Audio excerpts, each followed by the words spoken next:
Welcome to today's video, guys. This has come as a hot request from Leanne, one of our clients. How to use a lying hamstring curl, so shout out to you, Leanne. Drop a comment below and make sure you do, because I'll be looking.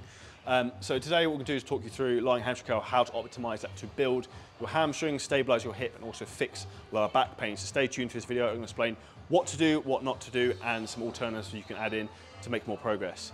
So firstly, start with what not to do. And this is what I see people do all the time, and it completely crushes my soul.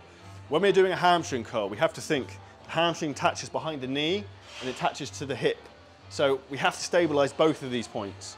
What you see most people do is when they're on a hamstring curl, they're letting their butt lift off all the time, and they're throwing their weight with their lower back by trying to use the momentum from their lower back to actually fire their hamstrings up to launch the weight up.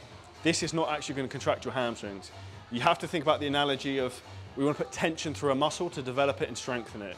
And if you have a piece of rope and one end is anchored and the other end, you can pull on it and you're going to be able to put tension.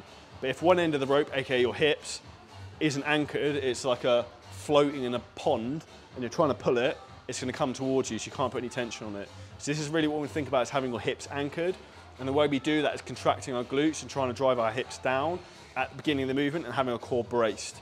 That being said, and the other great tip is also obviously pulling through the handles to contract your lats into your hips, which will stabilize that nicely. Through that, big mistake after that most people do is rep speed. We want to focus on being slightly quicker on the way up, try and get a short contraction on the tops, try and really hold that for a split second, and then very controlled on the way down. In terms of leg position, we want to make sure that our legs are hip width apart. Don't want them super close together. We don't want them super wide together.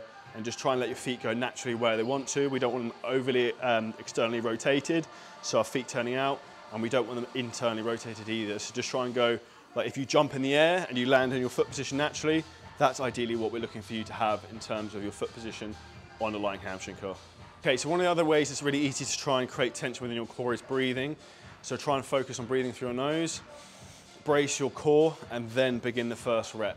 That would be an easy tip.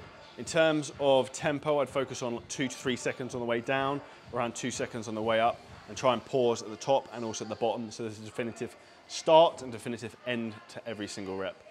Now, some awesome alternatives to hamstring curls.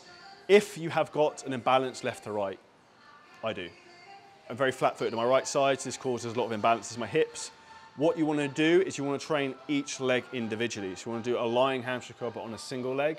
And again, you'll find how much harder this works the weaker leg, and how much the stronger leg when you're doing it together is probably covering up for the weakness.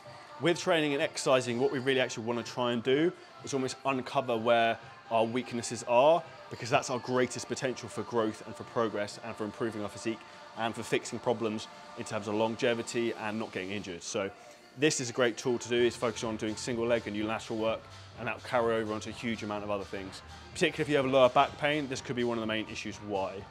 A great alternative if you don't have a hamstring curl machine, a lying one, and you're training at home, for example, you've only got dumbbells, is doing a lying hamstring curl using a dumbbell. So you can do this flat on the floor, or you could do it on a bench as well if you wanted to.